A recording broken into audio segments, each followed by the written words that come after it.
મંતવ્ય ન્યૂઝ દ્વારા વૃક્ષો વાવો અને એનું જતન કરો એ મુહિમ ઉપાડવામાં આવી છે, ત્યારે હું ડૉક્ટર હાર્દિક ગોયલ, રાજકોટનો કોર્પોરેટર, એ આપ સર્વે લોકોને એ વૃક્ષો વાવવું એ જરૂરી નથી, પરંતુ વાવેલા વૃક્ષોનું જતન કરવું એ ખૂબ મહત્ત્વનું છે.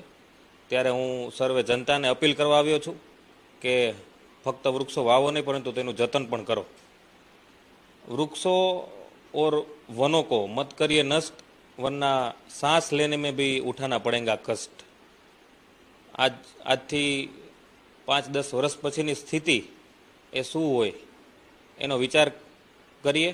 तेमज दिवसे ने दिवसे जे ऑक्सिजनનું પ્રમાણ એ પૃથ્વી ઉપર ઘટી રહ્યું છે, તેને મેન્ટેન કરવા માટે, તેને વધારવા માટે એ વૃક્ષ જ આપણો સહારો છે. તો ચાલો સર્વે લોકો વૃક્ષો વાવીએ અને મંતવ્ય ન્યૂઝની આ